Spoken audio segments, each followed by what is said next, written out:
Josh, I think we're Oh, streaming. are we? Okay. All right. I'm gonna call this October 3rd, 2024 board meeting to order. Can I get an approval of the agenda, please? Or motion to approve the agenda? Motion to approve the agenda as presented. Second. All in favor? Aye. Aye. Okay. So first off, on our work session items, it looks like there's a athletic fundraiser donations presentation by Chris Holzer, Mr. Holzer. Thank you.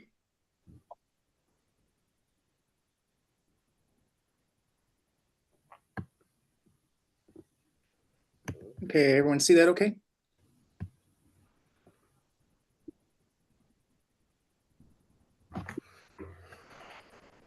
All right. Good evening, everyone.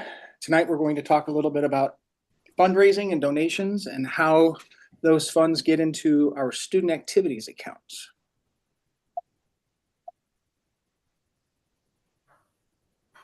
So first of all, everything that we do with student activities accounts is guided by policy. I won't read all these to you, but all the fundraisers do need to be approved by the principal or the superintendent. The funds are managed just like they would be, like any other fund in the district would be. We record everything.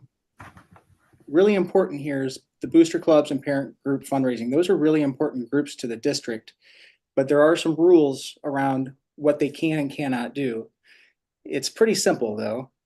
They can't use district employees or students during school hours to do fundraising activities. However, once the school day is over, all bets are off, and they're able to use employees and students for any of those fundraisers.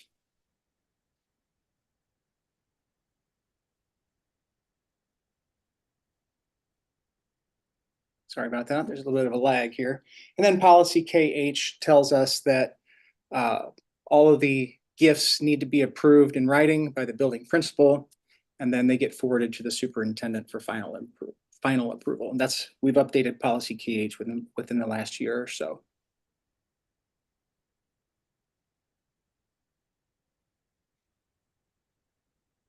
There we go. Okay, student activities accounts. These are often used for extracurriculars, clubs, and any other non-curricular programs that might happen in the district. It doesn't necessarily have to be one of these, but this is the typical use for them. And how those are funded: student fees or fines. If a student loses a textbook or damages a library book and there's a fine associated, that'll go into a library fines account. Fundraisers for any clubs or activities and donations, those are all sources of funding as well. The accounting treatment is very different though. They're maintained as a separate set of accounts inside of our general ledger. So they live inside of the general fund. General fund we call Fund 1, and a sub-fund of the general fund is Fund 6. So that makes it really simple for us to track all of the student activity. And for the most part, the funds that are collected are purpose-driven, meaning the Thespian Club is a perfect example. They do a fundraiser every year to fund their trip to ThesCon. And that is what they tell people when they fundraise. Clubs or activities, sports, they can also do general fundraisers just to have money in their activities account for snacks or drinks for games, meals before or after games. But when it comes to treating those accounts, they have to be treated just like any other account or any other dollar in the district. So once the district touches the money, regardless of where it came from, it's subject to the same policies and laws that any other dollar in the district is. Okay, another difference with a student activities account is it's not really one account. It's actually 3 accounts. There's the fund balance account, the revenue account, and an expense account. So you can kind of think of this like the fund balance account being the savings account, and then the revenue and expense account together would be your checking account. So all of the incoming revenue gets recorded into the revenue. All of the outgoing expenses are recorded into the expense. And then at the end of the year, we sum the revenue and expense and roll that into the fund balance. If the revenues happen to exceed expenses in that year, that'll grow the fund balance or grow the savings account. If revenues did not exceed expenses, then it would decrease the fund balance. And then we'll talk about the end of the year in just a minute. Get ahead of myself. Okay, so how does revenue get to these accounts? First of all, the money's collected. The cash or check, ACH, we also use online payment portals. All of those come into the district and get to the business office.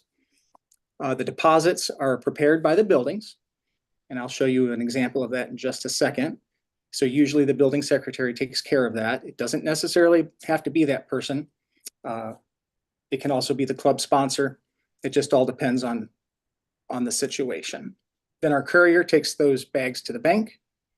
And then once those deposits show up in our online banking portal, we go ahead and record those revenues into the appropriate accounts.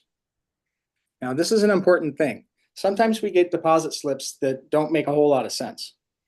We ask for very specific information to be included on our deposit slips so that we over here, since we're not mind readers and we don't know what people intended unless they write it down, if we can't tell what's on that deposit slip, sometimes we can tell by the handwriting. We have a lot of new folks though, so we haven't learned everybody's handwriting. We'll just put that in miscellaneous local revenue until we figure out exactly which club or activity or sport that deposit was intended to.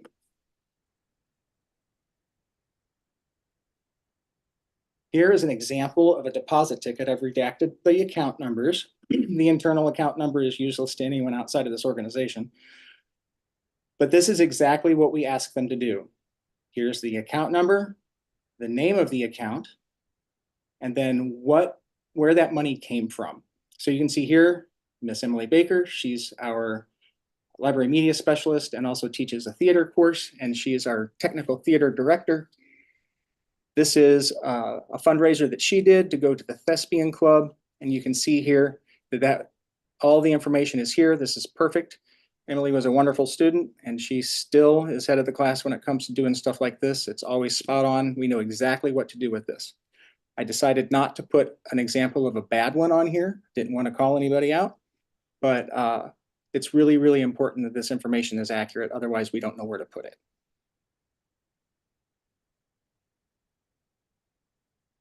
Okay, so how does that work for a club sponsor or a principal when they go to make a purchase? Since they are 3 accounts, we've created a special report that runs those 3 accounts and does the math for you. So it'll be fund balance plus revenue minus expenses equals available balance. As long as that available balance is positive and is sufficient to cover the expense, we go ahead and push that payment through just like any other payment that we would make. And you'll see those on the warrant list. So anytime you see on the warrant list something, an expense that starts with the 6, the account number starts with a 6, that will be a student activity. And then at the end of the year, we do make journal entries to do that math that I discussed earlier, to roll the balance of the revenues and expenses into the fund balance account. And then just like in the old days when we used to keep a checkbook, when you'd run out of your ledger, you would do a balance forward and you would take the ending balance and you would copy that into your new record book. It's really the same sort of thing. It's just a balance forward at the end of the year. And then every year then, when that report is run, let's say July 1, Emily Baker runs that report, she'll see that her fund balance is full, her revenue will be 0, and her expenses will be 0 because those have already been rolled up into the fund balance from the prior year. That's all there is to student activities accounts, and how money gets in and goes out is tracked, recorded, and expended. Any questions? I have a question. Just for clarification, does each club and activity have their own 3 accounts? Like, so each one has a fund balance of whatever? The answer is yes. That's a good question. Yeah, everyone does. I had a conversation with our activities director, athletics and activities director tonight. And he was telling me to expect a deposit and where he expected that deposit to be recorded. And he's sending me an email to make sure that we don't goof it up because it's a little complicated. So he's splitting money up in a couple of different ways, which is totally fine. But he wants to make sure that that happens right. So they will often communicate with us when they don't understand something or if the balance looks different than what they think it should be. Gotcha. Okay. I have a question. You said that sometimes if the deposit slip isn't filled out properly, that it goes into a miscellaneous fund until you can figure out where it goes. How does that get reconciled? So does somebody just come to you and say like, hey, I think I should have X amount of money in the whatever fund? And then so how does that work? That is one scenario. I'll tell you that we generally are able to figure it out. I got one the other day that had some little spirally scribble thing on it. And then on the back, it said extra $10 to the other account. We don't know what that means, but we had an idea of where it came from. So we made a few phone calls and figured it out. So we really try to make sure that it goes to the right place, because when it doesn't, it just makes more work for everybody. And it's just the best way to handle it. So, but last week, after I saw that deposit slip last week, I sent out a reminder to everybody on exactly what information we needed on that deposit slip. And then I also sent them a listing of all the revenue accounts so that they had accurate information with which to code their deposits. And that's what I was going to ask. So everyone should have a little cheat sheet that tells you exactly what code to put for each activity. Correct. Okay. Yeah, and for the most part, just like all of our other account numbers, they're really long account numbers. Right. A lot of the times, especially in student activities, the account number will be identical except for the last 5 digits. That last 5 digits is what we use. That dimension in particular is what we use to determine which club or activity that it is assigned to. So I was looking at the policies, and I guess, and maybe I misheard you about which one you were talking about, but did you say KH was updated in the last year? I believe it was. Because, so I did see on Assembly, it has our board policies, and then it has MSBA core manual, which I assume is their most up-to-date policies. Is that accurate? I'm not Okay. all that familiar with Assembly quite yet. We've only had it for a little bit, but. So ours says it wasn't, so this is KH, was from 2020. And I do know, and what I noticed is that the bullet point you noted is it feels like that policy, it seems to deal just with memorials. And so if it's sent in memory of someone. So I guess that was my question.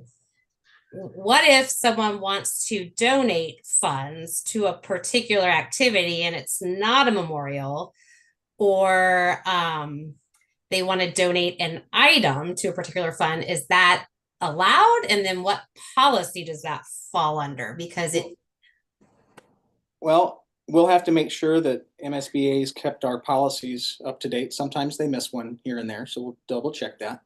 But as far as, yeah, anyone can donate money.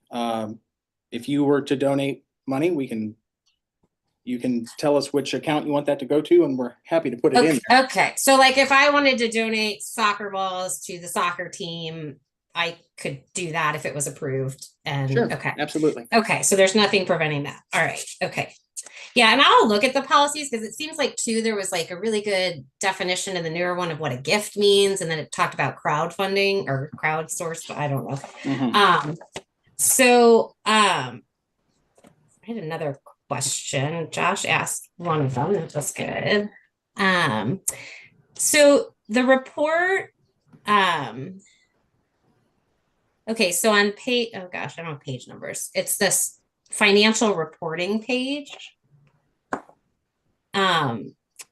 At the end of the year, when that happens, when that balance is calculated, does each club or activity sponsor sort of get that reconciliation, or are they able to go in the system and see that so they know what their club or activity has to start the next year? The principals and the athletic director are able to go in and see those balances. Okay, so that's how that information funnels down. Correct. Okay. Chris, just to add a piece. So Jenny, we did look up policy KH. It's a pending policy right now in our batch. So Chris is accurate. That's one that we're currently reviewing. Okay. So it will likely be updated in the next few months. Okay. Sorry, I think I had another. Okay, so on the recording revenue page, sorry, if anyone else has a question, just interrupt me. I had a couple. Is there, so when you say the deposit, so I guess deposit prepared by the building, and so sometimes it's the building assistant or it's the sponsor, but so there's no real consistent process across buildings. It's just kind of whoever fills it out. No, the process is the same. The person filling out the deposit slip may be different. May but be the different. process is the same. And then the courier, just so there's no delivery from the building to the central office. The courier comes to each office and picks it all at once a week and picks it up. Okay. Typically, so there are a few exceptions. We've got a couple of clubs, organizations at the high school that collect a significant amount of money, and they're just not comfortable putting that in a big bank bag or driving across town with it. So they'll get that over to us and we'll double count it and make sure that it gets to where it's supposed to be safely. Gotcha. Especially when it's cash like that. You don't Yeah. wanna be You carrying don't big want that wads of sitting cash around. No. Yeah. I think that's all the. I have a few questions. Do people know where to write a check to? I mean, do they just write it to MRH, or do they write it to a particular club or team? The way we like to see it happen and the way the bank likes to see it happen is write it to the school district with the specified club or activity in the memo. And does everyone know that? From what I've seen, it's not been a problem. Okay. Another And question again, is, if we typically know what the revenue, when we get revenue in, we'll get checks from all over the place. It's usually pretty easy to tell what it is from, but if we get one that just says MRH High School and it shows up on our doorstep, we'll call the high school and say, hey, are you guys expecting money? Because you just got some. And we do research and are usually able to figure that out. another question is, does the team or the group get a deposit slip or a deposit receipt at all so that they know that the money got into their account, or do they just have to check the balance?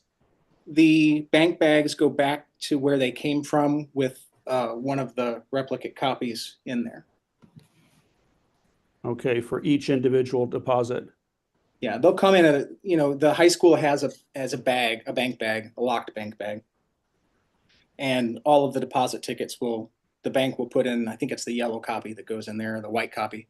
That'll go back to the high school and then they'll take care of where those go. We get images in the online banking system. So each of those are scanned by the bank. So we have a record of them here. If they don't get them, it's kind of a pain, but we can print those out for them. Am I missing something? Is there some reason why we're asking this level of detail of a administrative function in a board work session? Yeah, I mean, I asked for it because over the last year, there have been several instances that I've been brought to my attention of issue with funds and student activity accounts. And so I just wanted to have a better understanding of how the money flows through to the activity, to central office, to the bank and back, because there have been a few issues, so I just wanted a better understanding of that. So my question, if there have been some issue, the person who had the issue, did they ever come to Chris or the administration talk to about it? Yep, they sure did. And so again, too, is for me to see if do we need to modify our policies as well, which is our purview, to see if there's a way that we need to change things so that they are, it's clearer how it's supposed to work. So that was the main reason. But in order to figure out what policy you need, you need to have the details to understand. So. Well, the My last practice question- should follow the policy. So it sounds like there Well, are maybe- processes here. Yeah. If the policy needs to be changed, absolutely, we are the ones who do that. Right. Yeah, I think, well, I think I came in late, so perhaps I missed you explain this earlier at the beginning, Chris. So I'm sorry if this is asking you to repeat yourself. But essentially this came up most recently with the cross-country funds. And so and I know we were sent a copy of the, emails that had gone around on that. But so what went wrong there? I mean, because essentially some policy was not followed, or was it followed and and somebody messed up? Just what went wrong there? That's, I think, why this whole topic has come up. And the other issue is, if people remember in the news just a few weeks ago, a woman in another school district stole $5,000 out of a booster club account because people were not monitoring cash flow properly. So I do think we ought to be concerned about cash moving around building to building and building to bank, and just make sure that people are ticking and tying their way down the list to make sure money is not getting stolen. So a couple things just to make sure. Wait, that the record. before you answer, I think Dr. Jameson had her hand up. Oh, I'm sorry. First, we can't talk about personnel matters and anything that would be specifically identifiable. So if the board would like to discuss the matter that was raised, we can talk about that in exec session and modify the agenda. But as it relates to the boosters money doesn't run through the district, and the district doesn't control the money for boosters. So if the boosters make a donation, as Chris reviewed before, it would still follow the same process, but the district does not deposit booster money. We're not responsible for the collection of booster money. They're their own entity. Right. So basically, to sum up, the onus is on the person providing the deposit to clearly identify which account it goes to. Then it follows that procedure. It gets put in the right account, and then they could do an accounting and whatever they need to do with it. Okay. And then if they need a balance, they would reach out to their principal or the athletic director. Is that accurate? And to get that fund balance? That is correct. Okay. All right. Sounds good. Thank Okay. Any other questions, or can we move on? No. All right. So now we've got the building goals updates by building principals. So do you want to do youngest to oldest, oldest to youngest? How was this planned? Josh, first, thank you. I'm super excited to have the building principals to come before the board. Just to give a brief overview, this actually is one of the MSIP 6 standards under leadership, keeping the board up to date with goals and monitoring the continuous improvement process for the district and also schools. Just to manage expectations, a lot of the data for MAP and ELC is embargoed, so you will hear some updates that say either met or it will say approximately, because principals actually looked at individual student score rather than the data that were sent that's embargoed. So we'll start with the ECC, our youngest learners, and we'll end with the other bookends with the high school closing us out. Ms. Stansel, you should be able to control the screen and get your presentation up, and you can start when you're ready.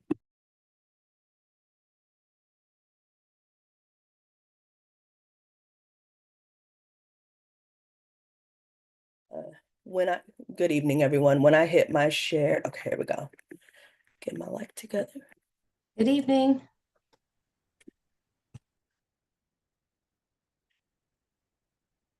All right, good evening, everyone. Thank you for being here to listen to my spiel, our spiel.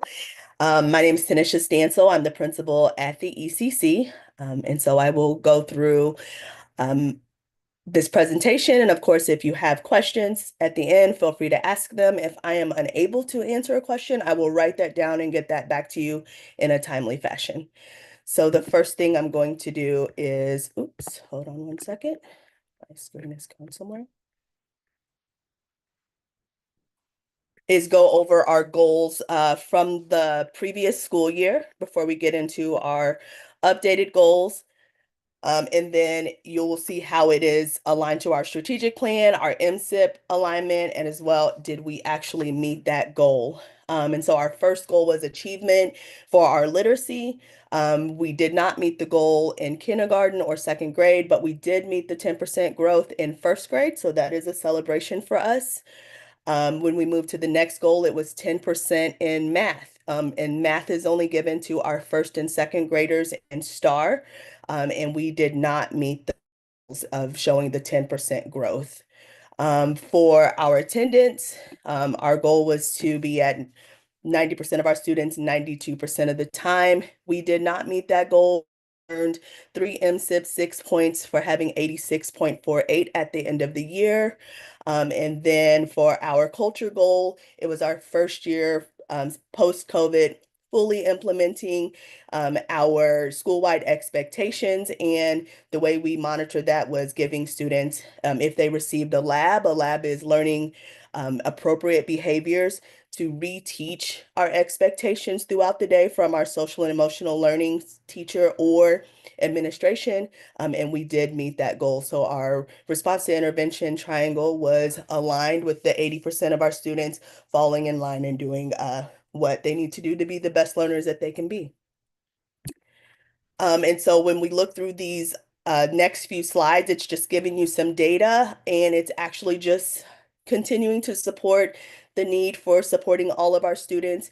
As you can tell, students who are Black, brown, multiracial, definitely there is a huge achievement gap between them and their white counterparts. So this is for kindergarten. And you will also notice in these graphs that our growth isn't as, it's flat, so it doesn't really show a lot of growth, and that is why our theme this year is Ready, Set, Grow. So here's our kindergarten early lit. This is our first grade early lit.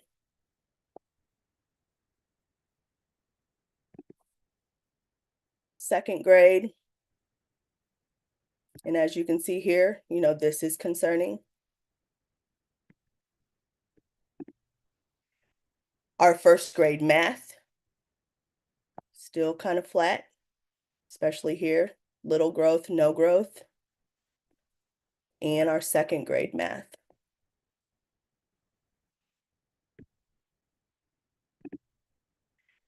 And so always looking for the celebrations, our school strengths. Of course, I always say at the ECC, we have the most experienced staff, and there is nothing that we can't solve with communication. We spent the spring reestablishing our professional learning communities and what that looks like so that we can be more efficient and more effective. Our goal this year is to do less better for our health. So we've really been working on that. We do have a solid MTSS team, and spring, we actually began an MTSS for our preschool so that we can help support kindergarten readiness. And of course, strengthening our K through 2 side of MTSS, which is multi-tiered systems and support. So what are the interventions we put in place for academics or social emotional for children? For our first year post-COVID, 100% of our teachers implemented our social emotional curriculum, which is called Second Steps, as well as our school-wide expectations of ECC, engaged, caring, and community. And then we also last year created our parent engagement team that will continue through this year to help boost our parent engagement. Of course, in our spirit of Ready, Set, Grow, some things that we want to grow as a school is continuing to strengthen our PLC process and just finding and working with our various teams to find how we can support teachers to do what they need to do for our students. And in doing our literacy instruction. We had a team of teachers meet this summer to do a literacy audit. Exactly what is it that we need in literacy to move our students forward?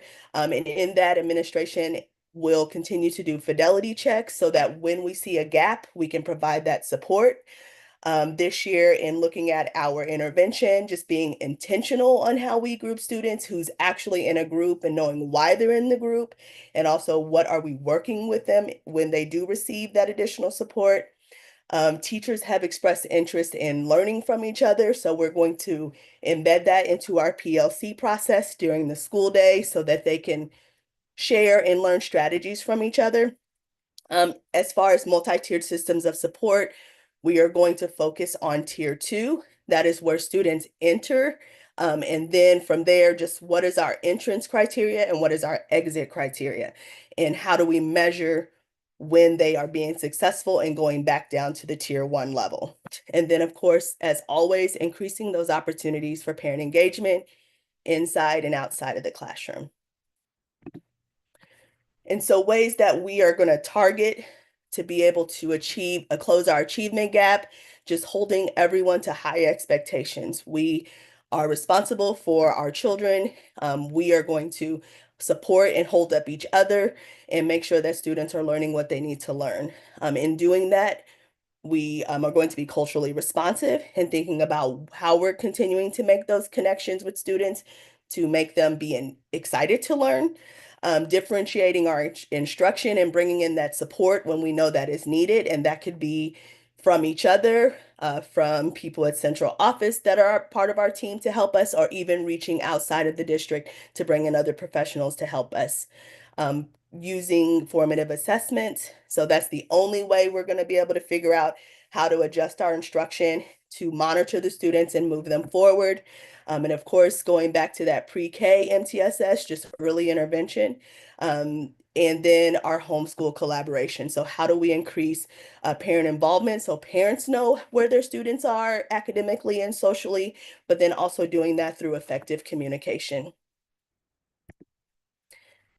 And so this year's goals, we do have quite a few, I would say, but I think they're necessary. This has went through our building leadership team down to our staff, and we went through them and we feel like we're in a very solid place.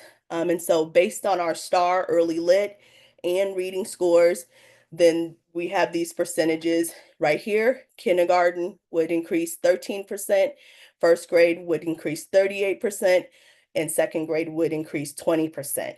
And in these goals, we looked at the 40th, anyone who was in the 40th to 50th percentile range.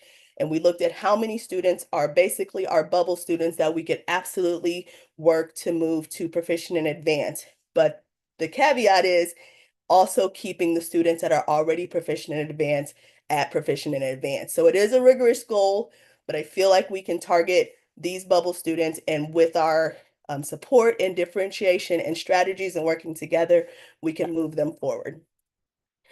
Now, when we talk about the rest of the students who weren't up in the initial goal, that would be how we target their growth. And so 100% of the students receiving targeted intervention will meet their growth goals. And in early lit, we focus a lot on phonics or phonemic awareness. And so those students will have a separate way of showing their growth, which could be the STAR, but it could be additional assessments such as working with special education. Those students may have a different assessment that we will use for growth, but at the end of the year, every single student will have a goal to grow. We are doing the same in math. Sorry, I keep thinking I'm scrolling. We will do the same in math. For first grade, we have 16% will grow. So they are our bubble kids. And also in the parentheses, you see the demographics of what those students are. W being white, B being Black, H being Hispanic, and then A being Asian. And then in second grade, we have 26% of our students will grow. Moving to attendance, of course, our baseline from last year was 86.48%, and we are just going to hit the 90%. There are many variables of why students do or don't come to school, and we have a lot of special circumstances, but we will continue working as an attendance team and with our data and assessment coordinator to do the best things that need to happen to make sure students are at school all day, every day. Our culture goal, the first one was for our staff. And so we recognized that on one of the surveys in the spring that effective communication is important to everyone across our building. And so we are going to increase that from 76.7%, which is what the baseline was, to 85% by the spring. And that's going to be based on an administrative staff survey. We also have a subgroup goal that we as a staff, 80% will respond to a survey. And I've been very clear with the staff, it could be good, bad, or ugly, but if we don't have any data, we won't be able to know where to support and where to make changes. So that is a goal for our building.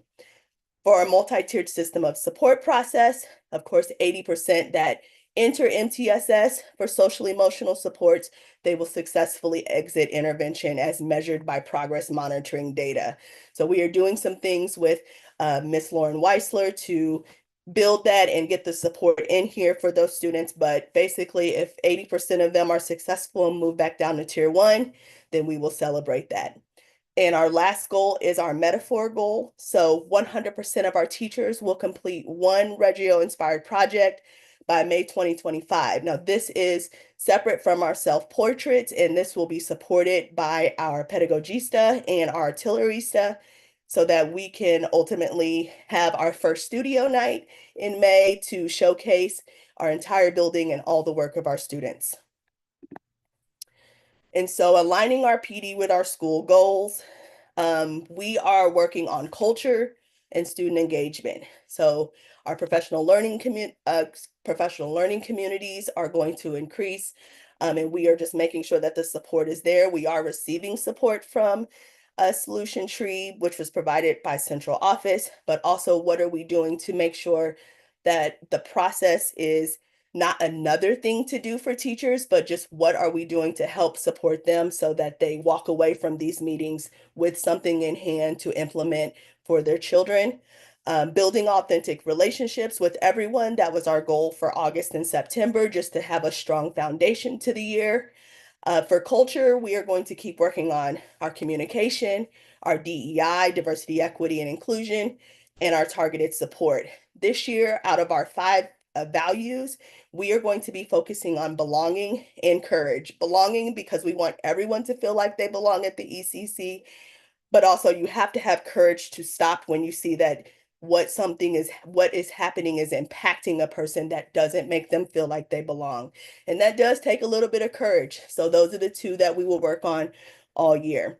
Of course, we are working currently on student engagement and how do we engage students in small groups. Parent involvement will continue to be something that we are working on in PD. Our metaphor work, because we have some in our building that are very knowledgeable about the Reggio approach, but we have some that are learning it. And so we just want to make sure everyone feels comfortable and knows how to do a project. And then, of course, overall, just celebrating our growth along the way and finding every moment, whether it's a student has met their goal or an individual staff member has met their goal or the school has met their goal. How do we celebrate our growth along the way? So that is what I have. Thank Are there any you so questions? much. Yeah, thank you so much for that. That was a really great presentation, and I really appreciate it. It seems like a lot of care and thought and input and was put into it, and that there's a nice level of detail that you guys really got into it and analyzed the data. So I appreciate that. I had sort of 2 general patterns I noticed that I was curious, and maybe there's no answer to it, but I noticed, and this isn't even specific to the ECC, but I noticed in these tests, like the benchmark testing, like in the middle of the year, there seems to be like a spike, and then it kind of goes down again. So like, do we have like a particular understanding of why that happens? Or I just thought I'd ask that if there is one. I think historically we've always taken that winter benchmark after we come back from the break. So then there's a little Okay. bit of a slide, but this year we're going to take it in December before we leave. So that'll give us probably a better picture of where our students are learning. But then we'll still have to analyze that data to see where kids could have dropped off or who we need to focus on. But we hope that with the formative assessment data that we constantly look at in PLCs, that will give us the backup data to know exactly where our students are so that we can keep them up instead of having the slide. Okay, and I'm sorry, and some of this I'm not, because I'm a little ignorant sometimes of the education terms. So would a formative assessment be just sort of like the teacher's daily assessment kind of how kids are doing? And that's what you're talking about? So when we Okay, have a standard, like how are we going to assess that standard, that they've Okay. met that standard? okay, And that'll be a okay. part of our PLC process. Thank you. And the other sort of general thing I noticed in the like kindergarten to second is that the below benchmark percentage seems to increase with each year. Like they're lower in kindergarten and then they're a little higher. And I don't know, is that just sort of still the fallout of COVID, or is that a trend that's sort of typical that we see that with each year, maybe the material's harder, so they're a little less prepared? Well, we noticed that when we analyzed this data, the data was from just early lit across the board, which can, for kindergarten and first grade, we are going to keep that for this year. But when you move to second grade, we're going to actually use star reading so that it gives us a more accurate picture of where they're going to be when they move to the next school. Okay. Yes, the flatness is concerning. And so our hope is that bringing in the additional strategies and support and jumping in to help and know where we can support teachers to be able to support their students, hopefully that flatness and the slide is minimal. Yeah, it all sounds really good. And again, I appreciate, I think there's a lot of great stuff in here. So thank you. Ms. Stansel, I have a couple quick questions. First of all, thanks so much for your presentation, and everything I hear about how things are going at the ECC is just great. So I just want to say thanks for leading the school well. Real quick on when I look at these charts, like just for example, the kindergarten early literacy, the from fall to winter to spring, the at or above benchmark percentages do increase from fall to spring. Yes, there's something strange is happening in the winter, but fall to spring, the percentages of at or above benchmark are increasing. Now, are they given the same test at fall, winter, and spring, or are they getting increasingly or the different tests because they're reflecting data they're learning in the course of the year? Correct. So every time they take a test at each benchmark, it is supposed to push them to know where they're going to be by the end of the year to know if they truly are prepared for the next grade level. So if they aren't, then they're going to be losing in growth and percentage. Yeah. Well, I just wanted to commend that from fall to spring, although, at least at or above benchmark, we do see, especially for Black and multiracial categories, we see increases and pretty reasonable, pretty positive, good increases. We see even increases at in the first grade early literacy and in the second grade early literacy. And so I guess I'm just wondering what you're thinking about that. Like the teachers do seem to be helping the students improve as the year goes on. Is the issue for you then there's just still too many of the red bar on the red bar side? Is that the problem? Because I do see teachers seem to be succeeding in helping these students.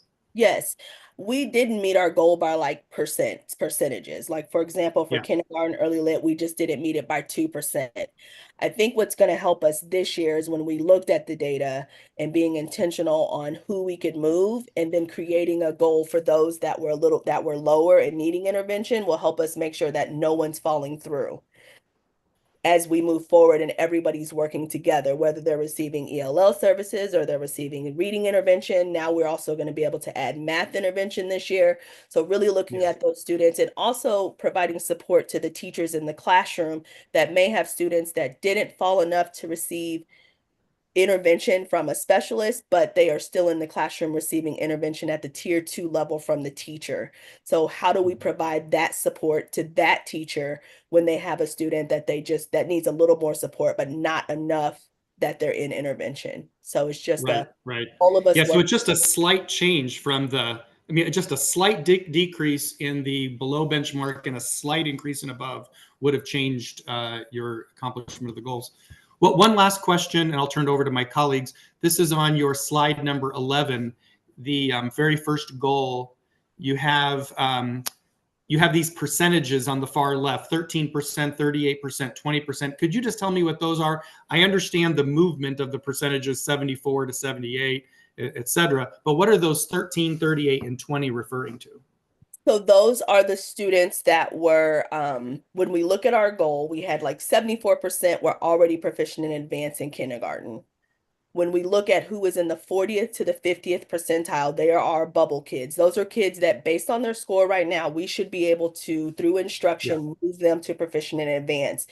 And based on the students that are in that percentile, that is the number of students that are bubble students for that particular, for literacy.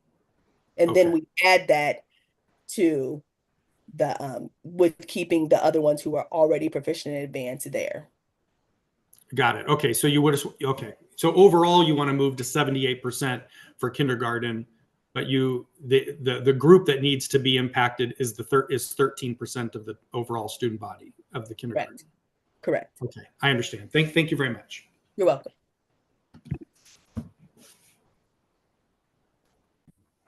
Okay, thank you very much for the presentation. I really appreciate guys. it. We're excited to see how things progress during the year.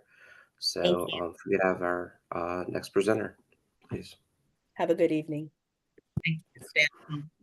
Thank you. You too.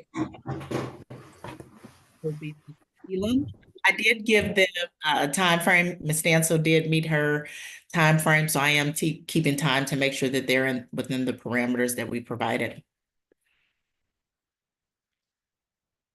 Right. Ms. Elam, it is all yours.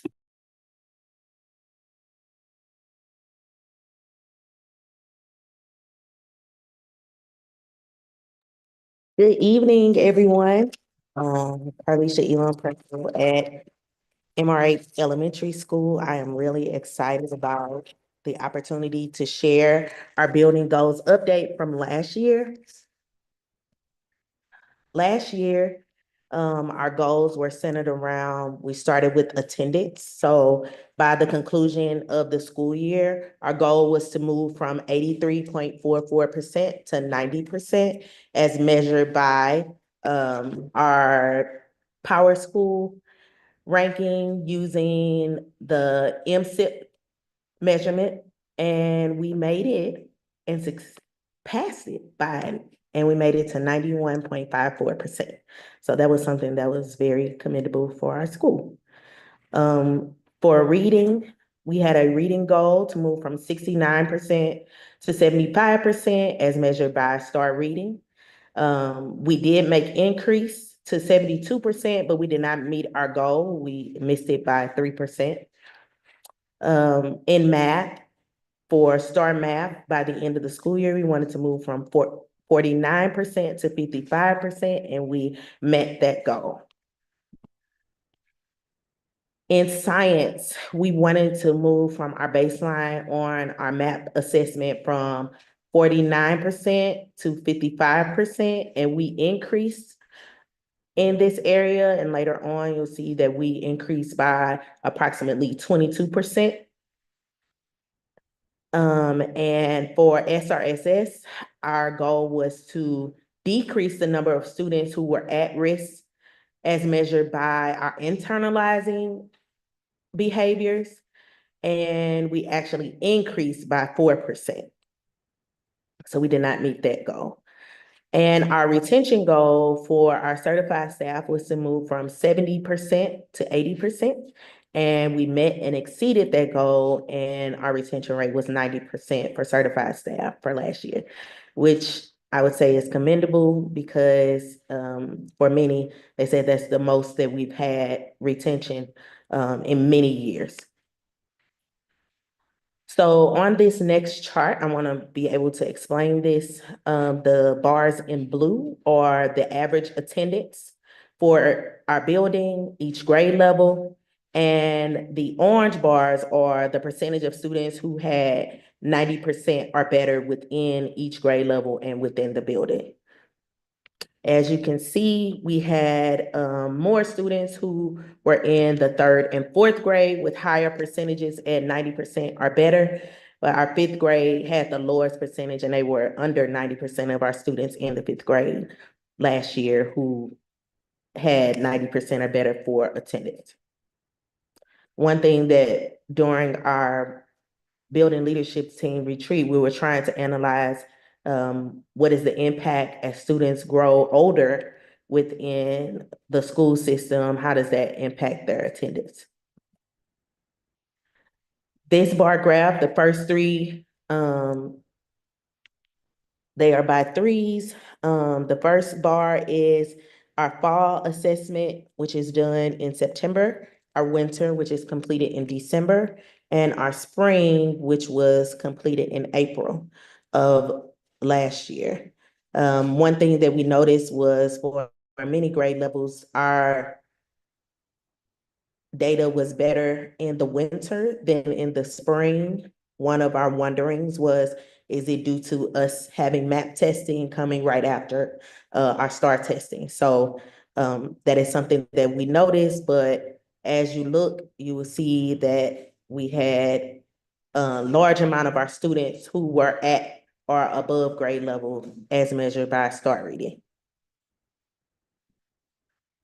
STAR math, it is the same. One thing that we noticed, these is measured by the number of students.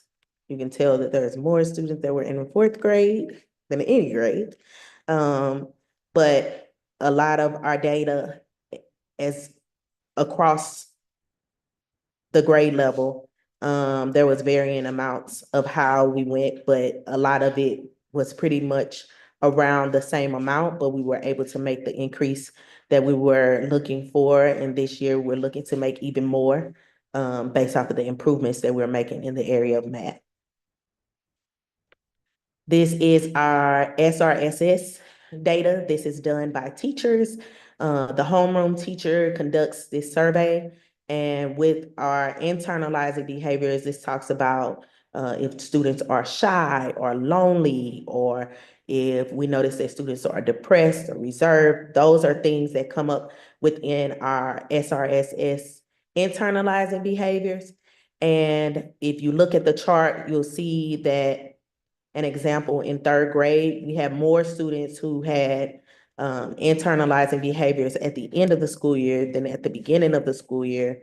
But in 5th grade, there was a large decrease in the amount of students who had internalizing behaviors as measured by from the beginning and the end of the school year. This is our chart showing our retention rate from the 2022-2023 school year for certified staff, and our retention rate for our certified staff 2023-2024 school year. So some of our strengths, although we cannot talk about the actual scores on our MAP test, there are a lot of celebrations at the elementary school. We had increase in 4 out of 4 of our grade levels in the area of ELA. For the MAP testing, we also had an increase in 3 out of 4 grade levels in math. We had approximately 22% increase in science on MAP. And we received all 4 points for attendance this year, which the previous year, we only received 2, and our retention rate was 90% of our staff members. One thing that we know is that when people love what they do and they love where they work, they're more likely to stay. And that transcends to our students wanting to show up every day and give their very best. And so we're really excited about that. So our opportunities for growth, as we look at our data across academics, attendance, internalizing behaviors, we're noticing that our students with free and reduced lunch, students with IEPs, and students of color, there's a significant gap between them and their white counterparts. So those are our areas of focus and really being intentional about what are the things that we need to do in order to make the growth in all the other areas so that all of our students are successful and ensure that we have equitable programming for all of our students. So in order to close the gap, some of the things that we have put in place this year, we have continuing our tiered interventions. We have 2 reading interventionists, 2 math interventionists, and our math interventionists have the ability to remediate and accelerate. This year, our reading interventionists are really targeting our 3rd grade students because we want to make sure that they're getting everything that they need to close the gap for them. There's also small group instruction. So within all ELA and math blocks, there's an intervention time for 30 minutes. This was not always in place in 3rd and 4th grade for the area of math. So that is something new that is now available because we were able to get more instructional minutes in that area. This year, we also, for our SPED resource teachers, we have 2 resource teachers for every grade band. So 3rd and 4th grade have 2 resource teachers who are departmentalized, and our 5th and 6th grade teachers, there are 2 resource teachers that are departmentalized for them as well. One thing about that is we know that will promote collaboration amongst our SPED staff and our general ed staff, and they are able to share best practices and resources with those teachers. And it's a smaller cohort of teachers to be able to collaborate with. They are able to share their expertise of how can we provide targeted support for our students in specific areas. And then we're able to analyze our data and driven instruction to make sure that we're meeting our students' needs and tailoring our instruction for our students. For math, we are piloting new math programs. For 3rd and 4th grade has a program, and 5th and 6th have a different program. And with that, as you see, there's more instructional minutes for 3rd and 4th grade.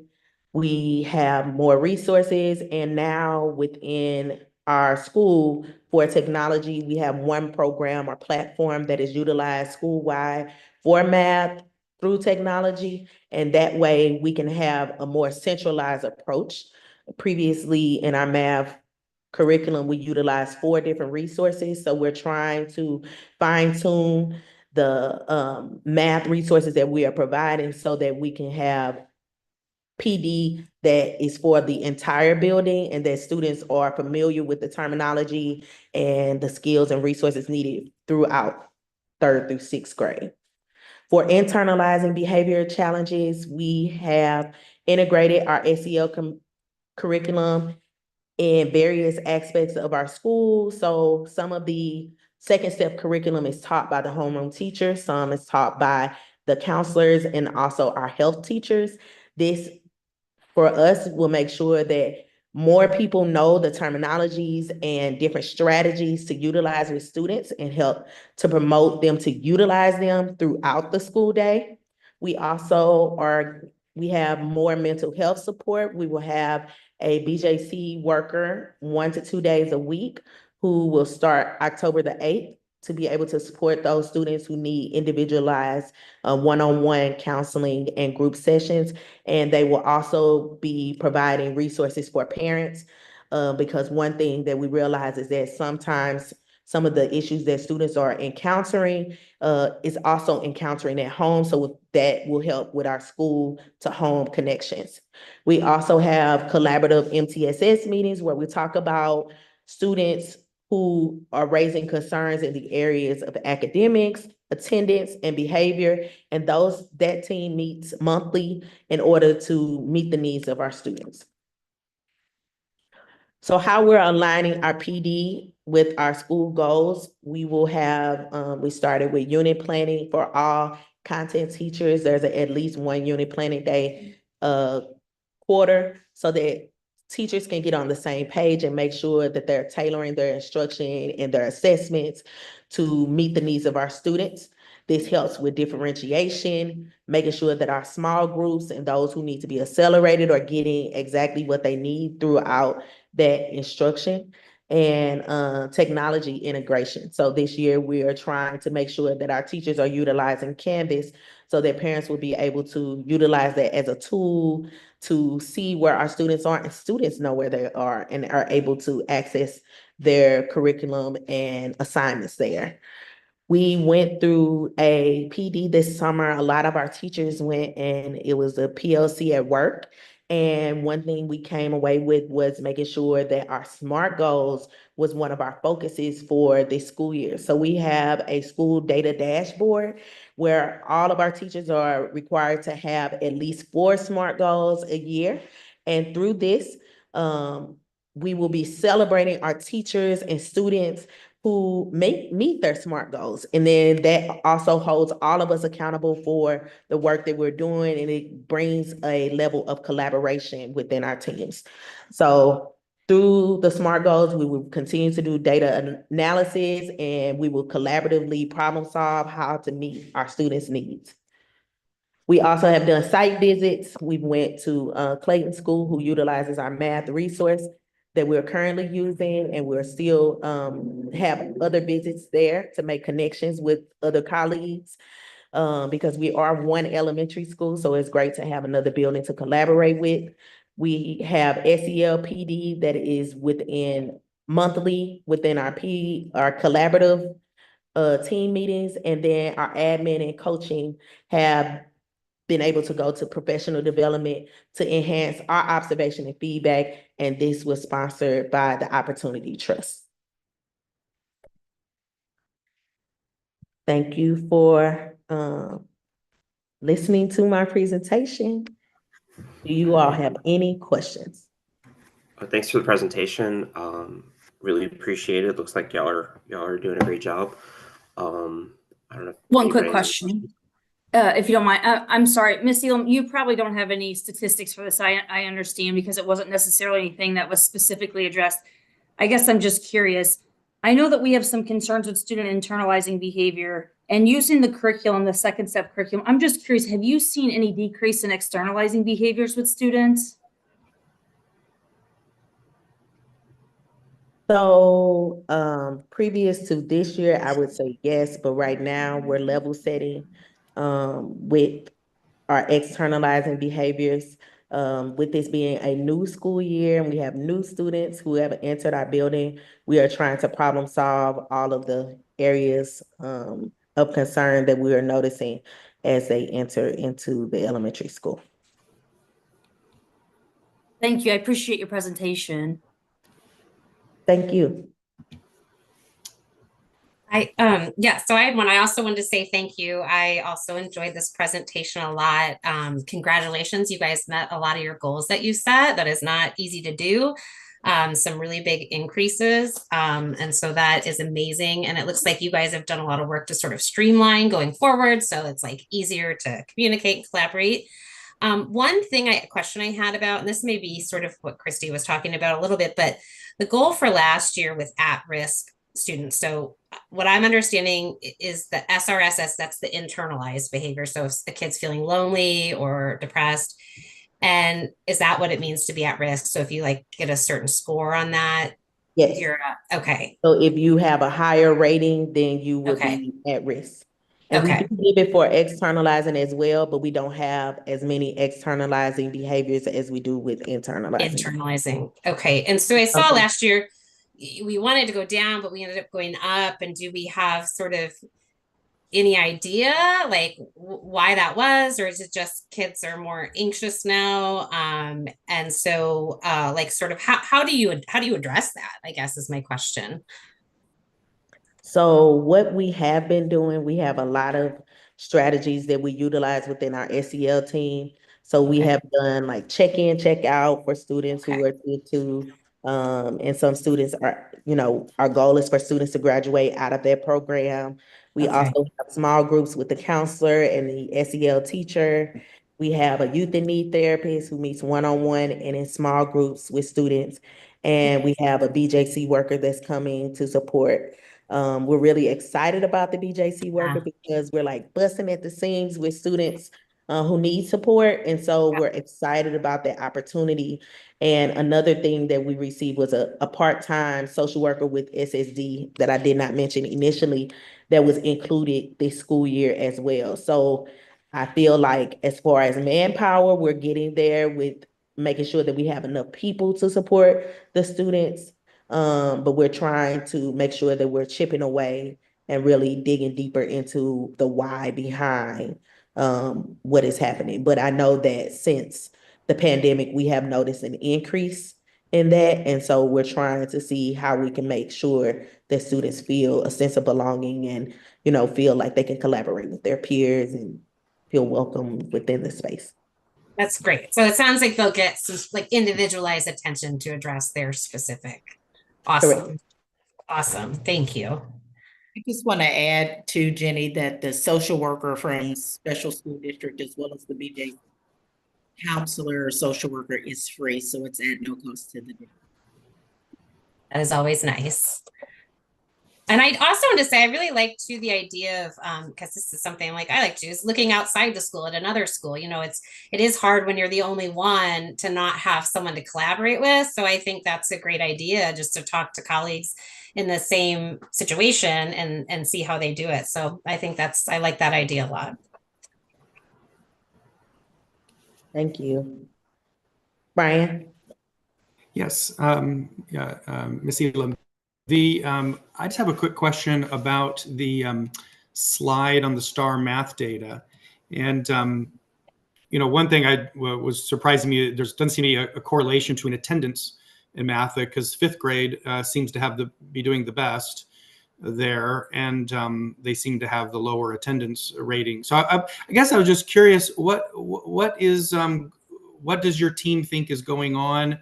Because the reading scores seem to be quite healthy at all grade levels, but math seems to have a persistent issue. Like, why did fifth grade do so well? Why is sixth grade doing comparatively and much less well?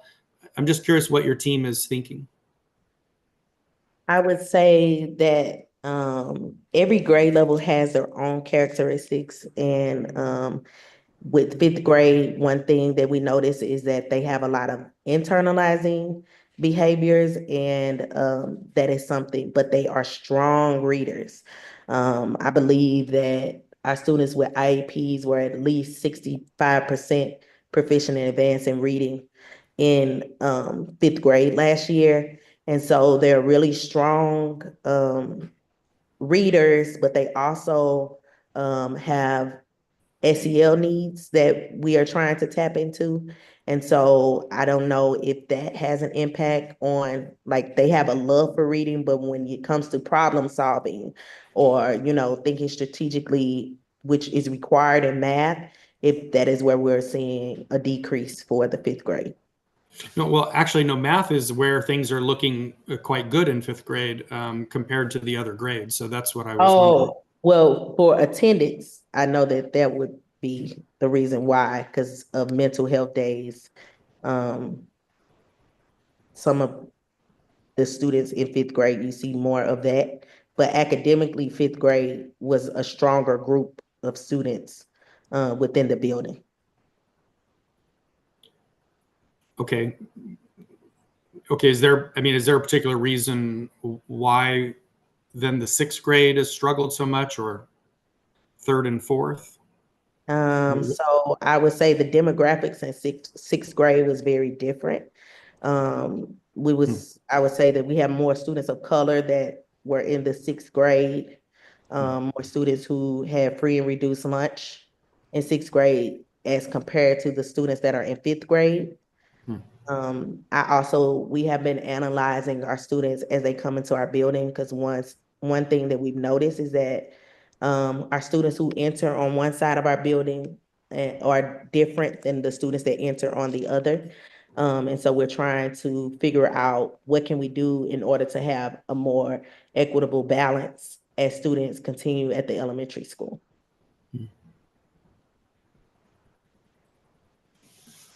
Thank you. You're welcome.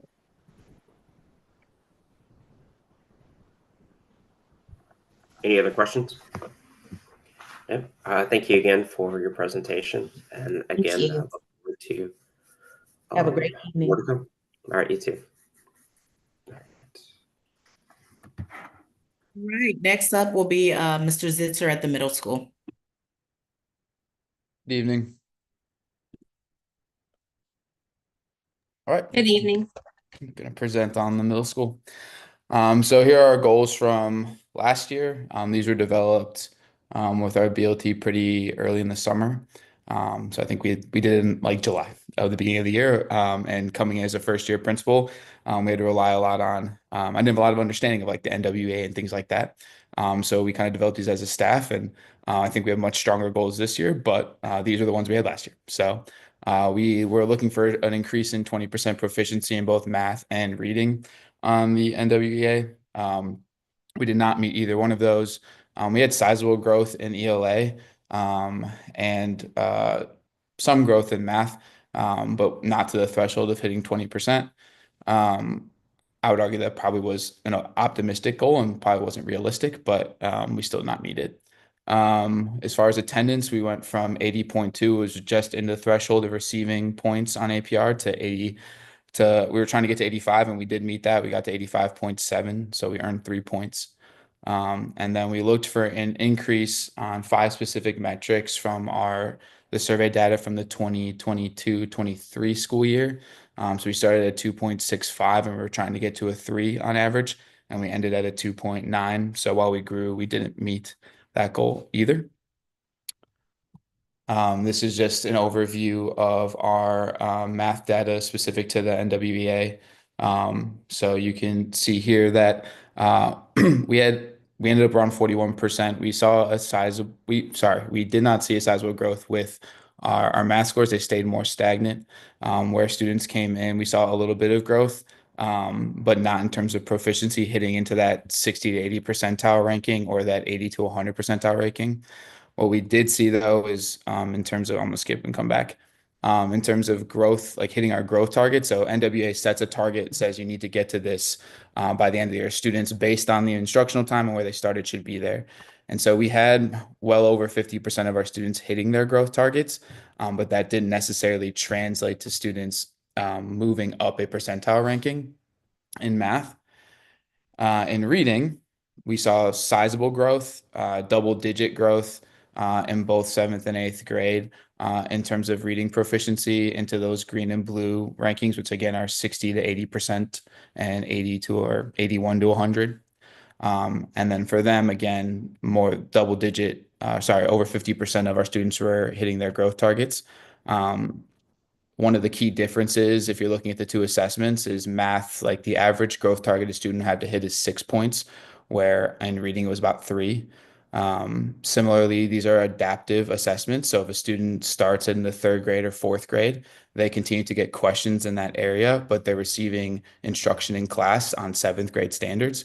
And so while they can show success at the 7th grade level, they might not be getting necessarily the 4th or 5th grade skills they can now use a calculator for that might be necessary to show improvement on NWA. Conversely, if you're looking at reading assessments, the standards are pretty similar, 3rd through 8th grade, with minor changes. And so our teachers saw a lot more growth with students because their reading instruction was actually impacting students' ability to read, even if they are at a 4th or 5th grade level. What they're getting at grade level is still helping them become better readers. And we saw, again, double-digit growth in both grade levels for that.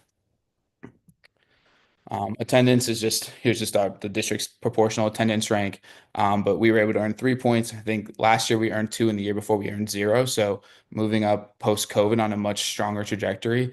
And we just got our predictive attendance for this past month, and we're at 93.7%. And so attendance become, I think, a real strength for us. This was the survey data that I mentioned before. So this is a different survey than we gave out for climate and culture to the entire district. And so our new goals have adjusted to the survey we're currently using. But these were 5 of the areas that the staff identified were things that students scored low on, or scored us low on. And so we track those throughout the months to determine whether little changes we were making in terms of what we were doing with our principal advisory board, meeting with our BOT, what we were doing in terms of school-wide incentives or behavior things were actually having an impact. And we saw some growth overall, but not entirely.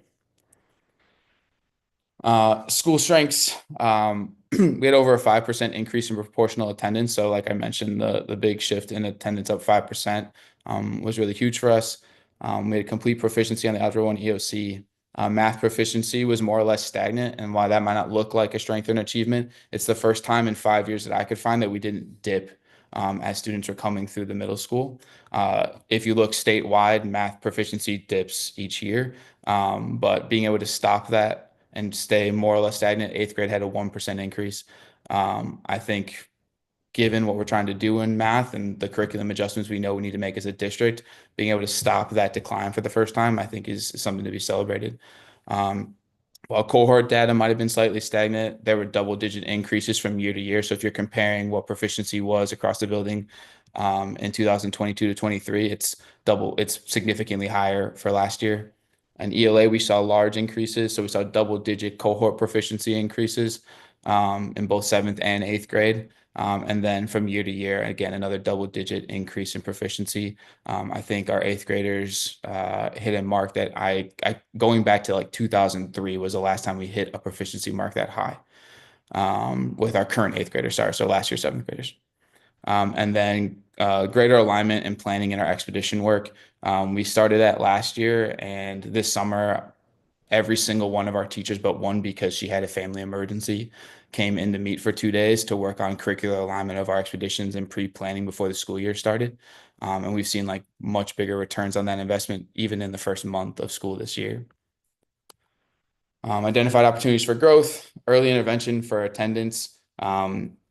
Even though we saw big leaps in our attendance from last year, I think part of the reason we even fell below that 90% was because it took us a while to understand exactly how to intervene and when to start doing that. Utilizing the PLC process to impact pedagogy and learning. So we're a school of singletons. And so every teacher teaches their own curriculum and their own content. No one overlaps. And so most traditional PLC models have 3 teachers teaching the same thing. And so last year we really struggled to figure out how to do the work of the PLC work when no one taught the same content. And so we've got a much stronger idea of how to do that now using the resources we have from Solution Tree. But that's definitely an area of growth for us. Formative data collection and response. And so collecting data in class and then responding to that. So using our tier 1 instruction and then tier 2 interventions in class. We have really strong intervention programs for kids, but that's a supplement. So some students are getting double dose math and reading. And while that's really great, I think many of them would probably tell you that they would prefer to not be in math or reading for twice as much as their peers. And so how do we strengthen those tier 2 interventions in class so that we can start to move more kids out of those interventions? Consistent high standards for behavior. That was something coming into last year that was a really a big focal point for me. And so we've put in some things this year to ensure that building wide classroom to classroom, we're setting those high standards for behavior. Subgroup achievement on map tests, while there's a lot to celebrate, and we definitely did from last year, there are some still existing gaps that are coming up to us that we still have a responsibility to close. And so specifically when we're looking at free and reduced lunch, students who receive free and reduced lunch, we've seen some pretty major gaps there. Probably our largest gaps are there. We were able to start closing some along racial and IEP lenses, but when it came to students who are on free and reduced lunch, that was a significant gap for us. And then another big thing for us is increasing instructional minutes. I will talk about this to anyone until I'm blue in the face. We have half the instructional minutes for math and reading that the elementary does. And that is if you do not count the week we spend at Jekyll or the week we spend at the Wyman Center or any daily expeditions or club days. We have a significant difference in instructional minutes from the elementary to the middle school. And so we really need to figure out how to increase that in order to meet our kids' needs. It's really hard to go from getting 90 minutes a day of math to 80 minutes every other day and think that we're going to close gaps. Closing the achievement gap, targeted action steps. So we've identified students for Tier 1 intervention in math and ELA. So teachers have sat with me specifically. We've looked at data from last year. We've identified which students are, the phrase bubble students are close to proficiency or close to moving up from below basic to basic. All the students kind of, I call them on the cusp of the next achievement level, and looking at tracking that data throughout the year and then specific interventions for those students. We moved to a co-taught math lab and shifted from math foundations. So one of the things I found was that we had students in math foundations. These are students who might have an IEP for math specific related disabilities, but they weren't being exposed to grade level content. And so with the current curriculum we had, those students would not have an opportunity, would likely have a harder, less of an opportunity to access grade level classes at the high school. So taking Algebra 1 or Geometry, Algebra 2. So we met with parents and we moved those students into a co-taught math class and then added a lab. So we're able to take one of our strongest teachers on our math intervention team and one of our SSD teachers, and they're co-teaching a lab together for the first time. And that's been real successful thus far. Curriculum and pacing adjustments for alignment and increased monitoring. So as Ms. Ela mentioned, we're doing a curriculum rewrite for math. And so there's been a lot of being able to pull teachers out to specifically look at how our curriculum and pacing is working and addressing some of those gaps we've seen specifically along, again, students who are on free and reduced lunch, students who identify as students of color, and then those with IEPs. Co-led SSD professional development on differentiating instruction and addressing disruptive behaviors in class. So I've worked with Emily Cressman to bring in staff from SSD to help lead professional development for our team. So myself and my instructional coach, Amir Garwood, are going to work with them to plan the PD so that we're able to bring in that lens of how we're specifically addressing students who might have IEPs, but also just in general, how do you do this work at a high level? Revamped attendance teams to incorporate family involvement and early intervention. So if we're going to close gaps, close achievement gaps, we need to make sure that all of our students are at school. And so despite some success last year with attendance, we've revamped that process and we've started interventions from day one. So we are not waiting for there to be an issue. We are actively and proactively addressing issues right away. We have a school-wide PLC focus directed at helping our students improve their writing skills. So that's across the building. Every teacher is working on that. And so this is an area that we identified that students struggled with. And so while this is for all students, the specific feedback they're getting and the work we're doing in PLCs to specifically address students who are struggling will address those achievement gaps. Our instructional coach started a book study on culturally responsive teaching. She's also implemented coaching clinics focused on highly effective teaching strategies. So working directly with teachers during their plan time to provide them with strategies with the lens of helping students with significant gaps. And then we've also implemented some affinity spaces for students to help them with some of the social and emotional aspects of being at our school that hopefully have an impact on academics, but I'm also finding this idea of belonging and how do we address that. Our goals for this year, the top two are specific to the MAP. Increases in math and ELA proficiency overall in the building by 10%. That number specifically comes from looking at students who were nearing proficiency. And we have roughly about 10% of our entire student body that was within 10 points of being proficient on both the math and ELA assessments. And so really focusing on how do we make the jump to move those students into that next category. By the end of the school year, also being at 90% attendance. Like I said, this month we finished it at 93.7. And so how do we continue to maintain that? But our goal is to earn all 4 points this year. We have a specific goal about our PLCs and moving them from an implementing phase. There's a continuum through the book we've all been using as a district to the developing stage. So as assessed by both me and by our teams, that we are putting systems and structures in place to make our PLC process stronger. And then we picked 2 items from the student survey again. Sorry, that's a car. 2 items from the student survey again, specific to behavior that were scored lower than most of the other. There were 11 total items. We're looking for an improvement on those as well. And then last thing is just our PD alignment. I made a promise to our staff that we would focus on 2 things until we were good at them. And so there's an academic goal using the Get Better, Faster framework and a behavior goal. And so our PD is around setting clear expectations and having procedures and routines. And then our academic goals are on academic monitoring. So, navigating the room while students are working and collecting data and addressing misconceptions and gaps in learning in the moment. And so both those things have clear PD through our staff meetings, through professional development days, through our coaching cycles between me and our instructional coach.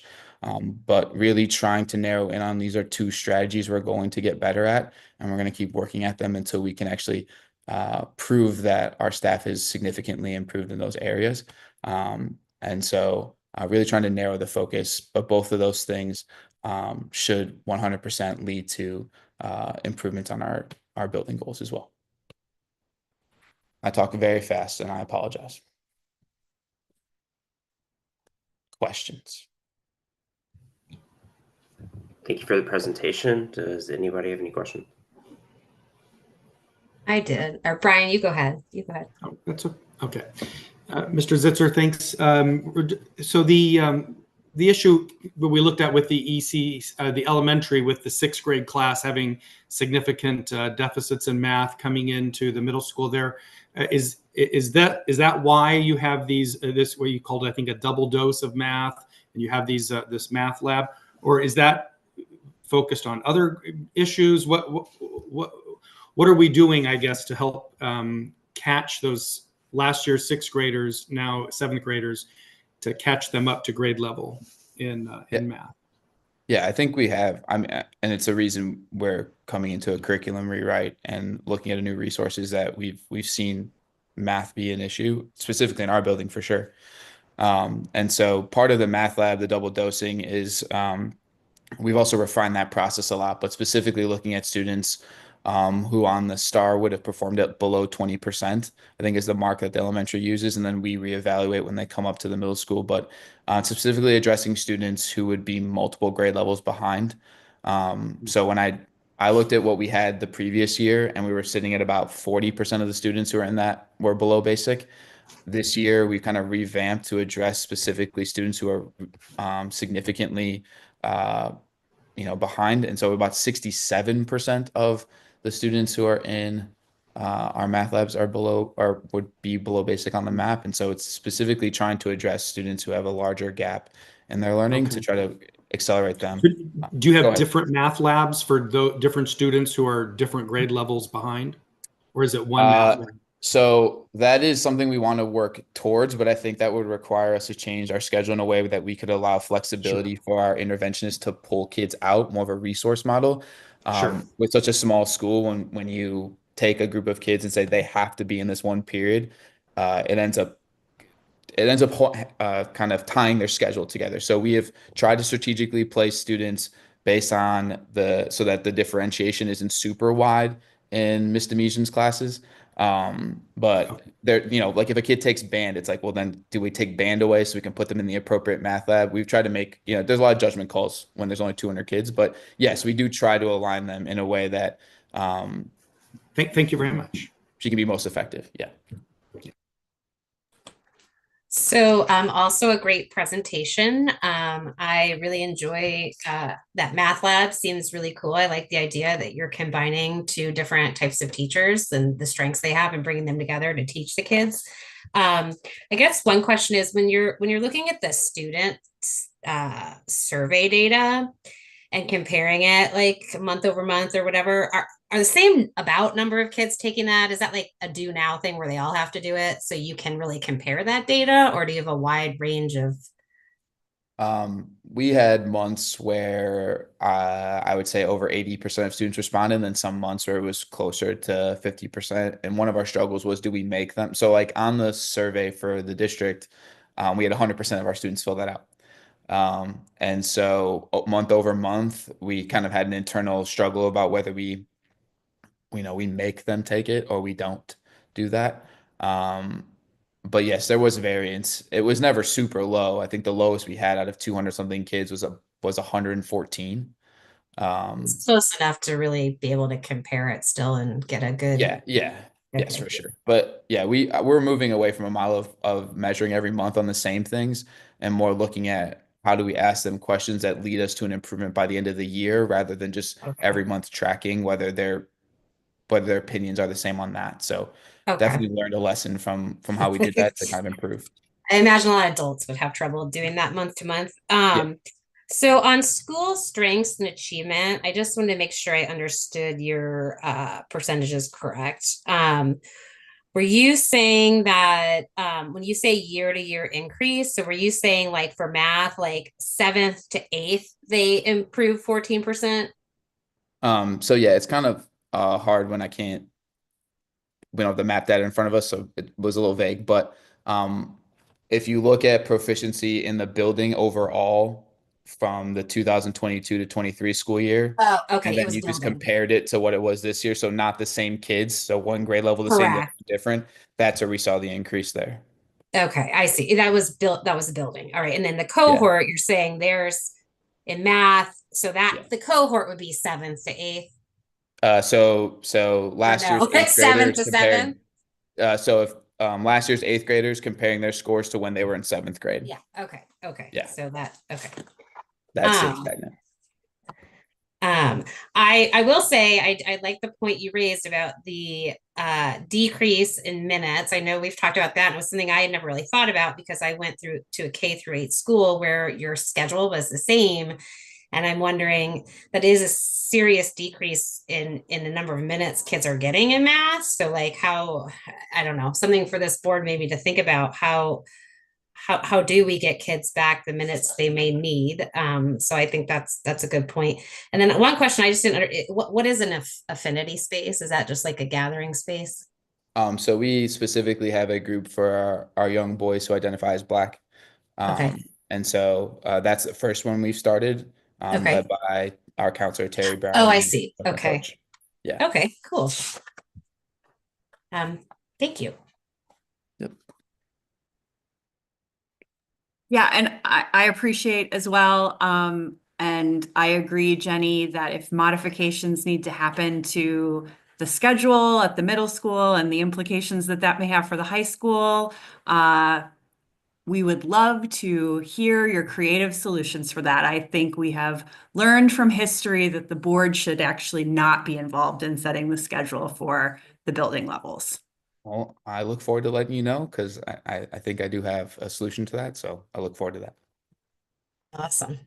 Mr. Ditzer, I did want to just make one quick comment. I wanted to say, I know that everybody does focus on writing at school, of course, but you mentioned specifically that you guys were, kind of putting a little bit of a focus on writing. And I do appreciate that, because I know that sometimes that's overlooked.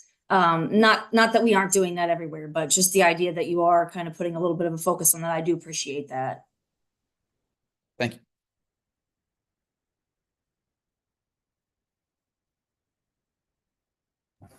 All right, thank you so much for the presentation. Thank you. Thank you. And our last presentation will end at our bookend of the high school, Nicole Huffman.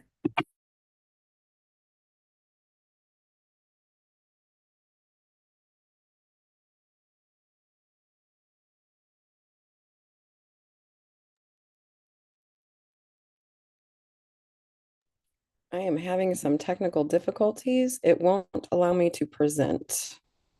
Pull it up for you. Give me just one moment. Oh, there you go. I think I got it. Okay, sorry about that, everyone. We're going to deny that. Good evening, everyone. Sorry about that technical difficulty. Nicole Huffman, building principal at MRH High School. Thank you for having me this evening. I'm looking forward to sharing our growth from last year and our areas that we're going to start focusing on and considering for this year. So I kind of split my presentation up a little bit and just focus first on the academic side, and then have our other two building goals beyond that. Being a new to the building and kind of learning NWEA, we set some lofty goals and learning that, as we say, advanced and proficient on NWEA looks very different when you're talking about specifically levels of learning. But specifically, we started with and we identified students that were close to the threshold. You'll hear them called bubble students, all that, but I say threshold. So students that were close to threshold, we identified them and then counted up those number of students and determined what that growth would be when we were looking at where we started. So for Algebra 1, we started at a 30% and we increased to a 31%. In geometry, we started at a 45% and we increased to a 76%. And we met that goal because we set a goal for 75. In Algebra 2, we started at 51%. We increased and ended at a 65%. And then in reading, we started at a 50% and went to a 58%. And then in language, we started at a 57%, or I'm sorry, started at 55 and ended at a 57. So we met in one of the areas when we look at advanced and proficient students at benchmark. So that was the way NWEA sets that mark, and that cutoff is at a 65%. So they have to score, students have to score in the 65th percentile in order to be considered in the advanced or proficient range. But what I thought was really important and what I shared last year at winter was that the growth is to be celebrated. So what we want to see is we want to see this red and this yellow start to decrease over time. So you can see by grade level here, we'll start with Algebra 1. You can see that the students who are scoring down here in the low area, as identified as low, decreased over time, that the yellow increased, and then you see your increases in your light green, dark green, and your blue kind of didn't decrease, it decreased here a little bit. But these are adaptive tests. I know, Ms. Schmidt, you asked earlier, like, why do we see a jump in winter? Oftentimes you see that jump in winter because kids are starting to learn the material more and more. The first one out of the gate in content-specific tests, you're going to see low scores because they haven't learned the material. But by winter, they've started to get a better grasp. But then again, by spring, it gets even more difficult.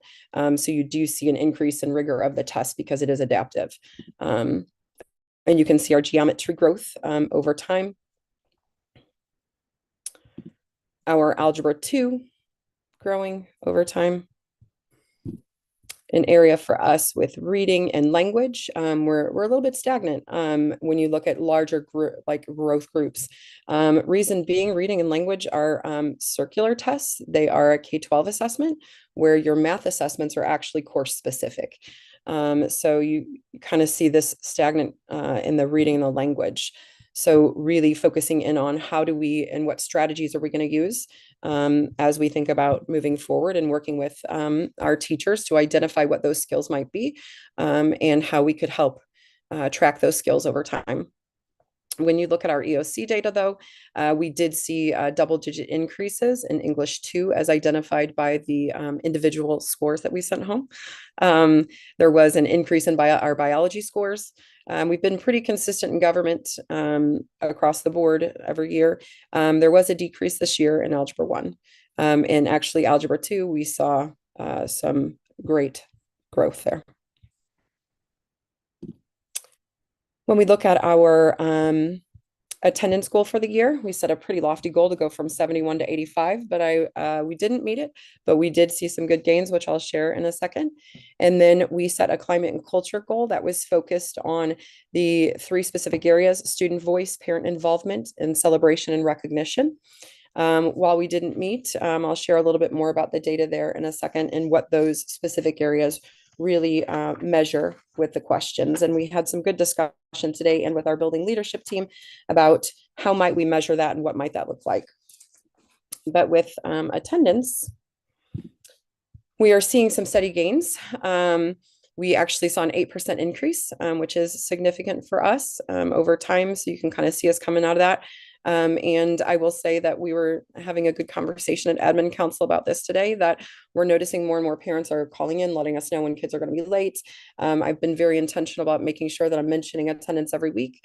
Then also what I thought was kind of important, I saw another school do this and I kind of, took this idea, but sharing the days that we're off school, right? So that way parents can set those appointments for days when we might be off school. And then our culture and climate data overview. So student voice, So these questions here are about, there's two areas there that we ask students. And it says adults at my school ask my opinions about decisions that affect me, and adults at my school listen to and respect my input about decisions that affect me. Our fall score was at 2.76. Important to note, we had 282 students take that in the fall. And then in the spring, we only had 145 students and no seniors based upon when we gave it. So how do we increase this over time, and maybe kind of learning from, we talked about giving something every quarter. So that's something we're working through with building leadership team.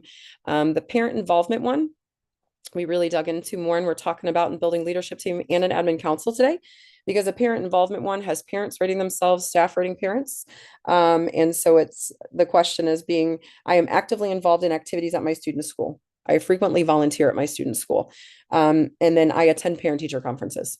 So do those really actually equate to involvement? And we talked about what does, in working with our parent groups to define what does parent involvement look like here at MRH. We started talking about what's the number of people that read the Sunday email. Is that involvement if they're reading and they're staying abreast of situations? So we started, really kind of digging into that, but we did see an increase of that on the spring score. Celebration and recognition.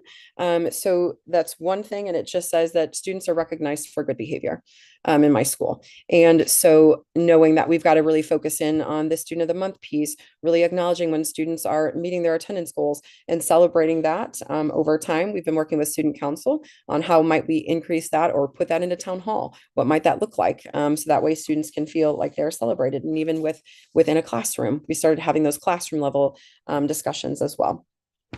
So that was our culture and climate data. And just some of our strengths over time last year. So our graduation rate, every student that walked through our doors in August walked across the field in May. So that's a super huge celebration and success there.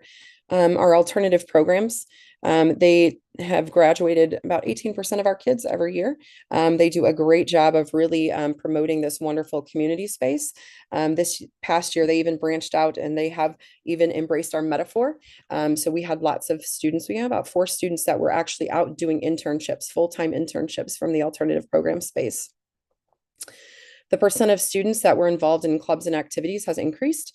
Currently, right now, we have 147 kids that are doing a MISHA sport. This does not even include the fact that we have band, choir, theater, esports. NHS is at record numbers right now. There's so many kids in our National Honor Society that we have to use the theater in the morning. So we've got lots of kids engaging in our school community, which is extremely important. Builds that sense of belonging and makes them want to come to school. We've seen an increase in enrollment in our advanced placement courses, where we've had to buy textbooks that we weren't expecting. We're doubling up classes. Like we now have 2 pre-calc classes, 2 AP bio classes. Like we are seeing a huge increase in our students really digging into the academic side. We've seen an increase in dual enrollment. Our dual enrollment for early college is up, our dual enrollment in general. And part of that is kind of also a little bit of where we need to start thinking more about our metaphor and how we can make that come to life. Because by the end of their senior year, students actually by the end of their junior year, if students are earning credits all along and they're pacing themselves, there's really only one class left that they have to take, and that's English 4. So what can we do to make sure that our kids are staying engaged based on credit counts and making sure that we've got something to offer? So like this year, our counselors have done a really good job of making sure that our seniors who might have all of their classes. So in years prior, we've allowed seniors to change their FTE, their full-time enrollment status with us, and like not take classes. But this year we've been very intentional with, okay, we can work this, but we've got to be in an internship. We've got to be taking a dual enrollment class, or we have to be involved in one of our SBE programs. So really making sure that students are getting that next step for life. And then again, just to celebrate the increase in proportional attendance, I'll tell you that's a lift. It's a lift here at the high school to increase that attendance, but we're working on it, and we're not giving up. And our kids know that too. I will tell you, we did put some requirements in place to go to homecoming events and all of our, our school outings and events, working with the building leadership team to kind of set those goals for students. And I will tell you, a lot of them are like, Ms. Huffman, I've kept my attendance at 90 so I can go to homecoming. I'm like, perfect. Well, I hope you keep it at 90 beyond this. So they've been very intentional, and students are looking at it on Power School and they're coming to me going, I don't think this is right, and making sure that they're getting all that. So there is definite attention being paid to that, which is great. which, and I think sometimes we forget if students aren't at school, what the actual impacts are, right? The feeling of overwhelmness, the anxiety that starts to build, and not just on our students, but then also on our teachers who have to stop instruction, catch up kids. And so it puts a lull in classes. So coming to school is extremely important. Identified opportunities for growth, just like all of my colleagues have shared earlier, our student subgroup achievement. I can echo what Mr. Zitzer shared, like our students in our free and reduced lunch group, we're seeing at least a 20% gap in achievement. So what do we do to help that? And we're also seeing it impact the attendance. So we do have lower attendance there. So what can we do to help? What supports do we need to put in place? Professional learning communities, very similar. Our high school staff are singletons. They're all very concentrated in one area and experts in that area. So it makes it hard when you're talking about collaboration and common formative assessments, but you're not teaching the same course. So how do we leverage our professional learning communities to be able to ensure that our singletons still have the opportunity to collaborate at high levels and really talk about how they're impacting learning and student achievement? And we've been working with Nathan with Solution Tree on that. We went to a conference this summer, and part of what they shared was a singletons plan. And so we've started implementing and trying some of that this year to see if that's going to help our teachers be more successful with the collaboration, where they're able to identify their own skill in that area if they aren't a common teacher. So like our core teachers are all still identifying a skill, but one of the things that we have asked is that they identify a high leverage skill, a rigorous skill. So at least a DOK or higher, to be able to really talk about scaffolds that we're putting in place, kids that are meeting it, kids who aren't meeting it, what student groups can we now put together, what might that look like within a classroom when you have varying levels and abilities. Defining our MTSS interventions, and that kind of goes hand in hand with the professional learning community. So if we have students who aren't meeting the expectation of learning, what are we going to do about it? And what does that look like? We are doing a great job independently, all of us, working with different students on each of their different needs. I kind of call it boutique intervention sometimes because we are so individualized, which is great.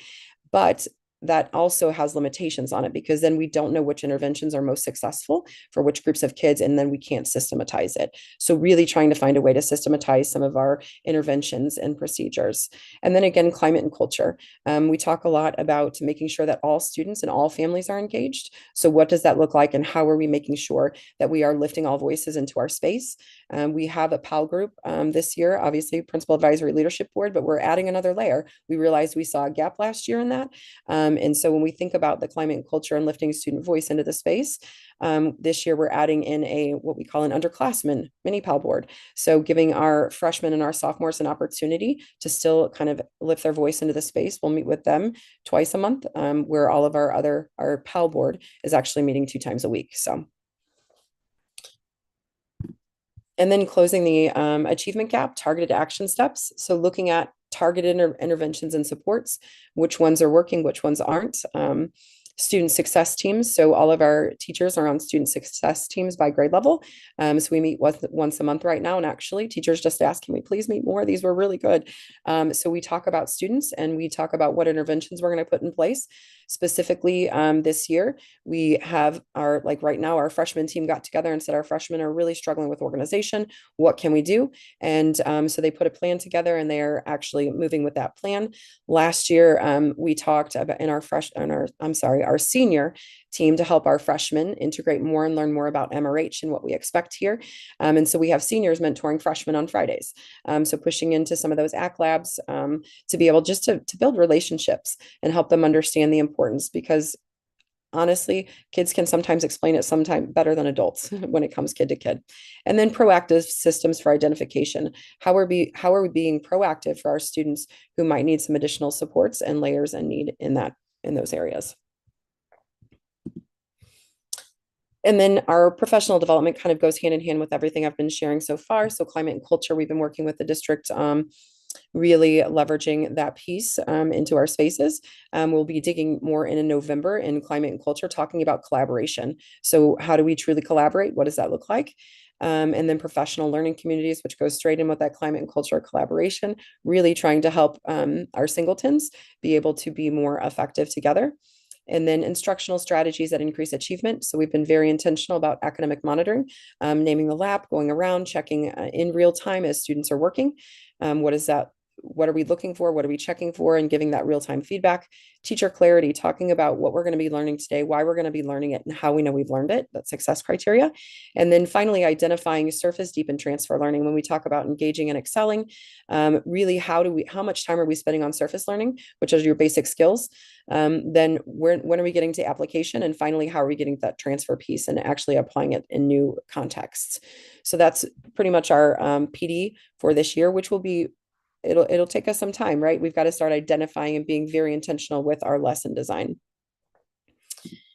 And before we get to questions, so our building leadership team, we just met last night to identify our goals. So I was a little bit behind the deadline there of getting it into this presentation, but we have identified some goals and we're still working on fleshing out our achievement goals. So I'll have that for you next time and be able to share that with you. So I'm sorry, I talk fast too.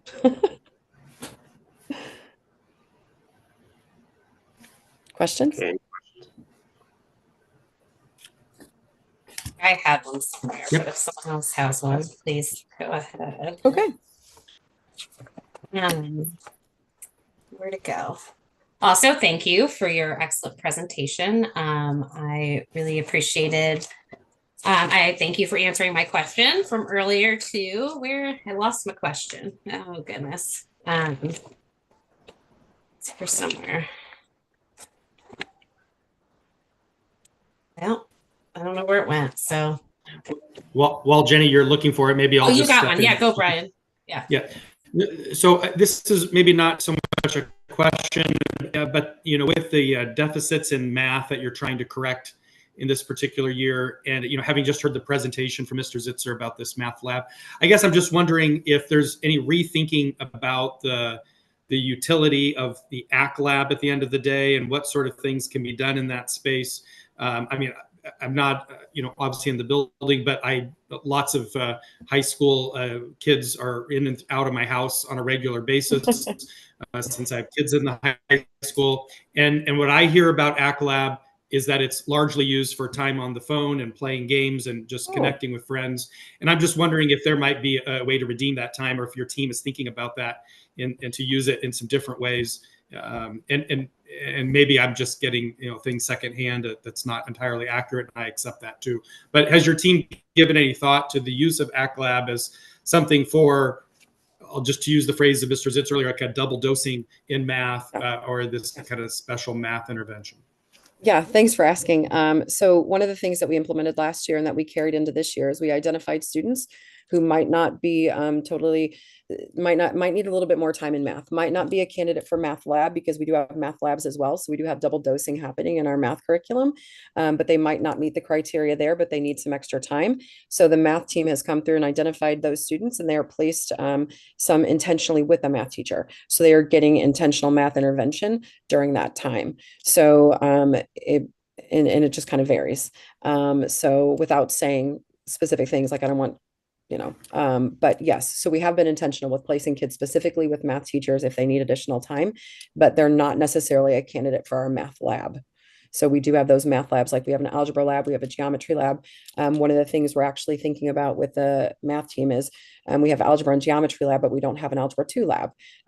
So what might that look like for students who have received double dose in math for 2 years, and now all of a sudden the support is gone? So what might that look like, and how might we continue to operationalize that going into second semester to make sure that they aren't falling behind in their math? So yes. Thank you very much. I did find my question. I will agree, you have particularly probably the hardest time with attendance, dealing with the age group you have. Do we have any idea what a sort of regular attendance rate was before COVID? Yeah, there was at one point, I went back into data, there was an 80% before those last 4 years, and at one point we were at 85. So it's always possible. Yeah. Possible. Okay. We're close. We're close to the 80. So, okay. Awesome. Yeah. Thank you.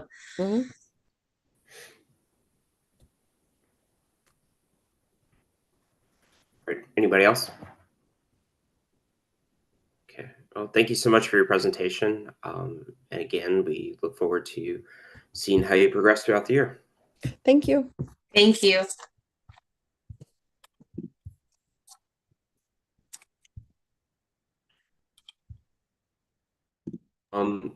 Okay, I think that's it. Can I get a motion to adjourn? Motion to adjourn. Second? All right, all in favor? Aye. All right, sounds Aye. good.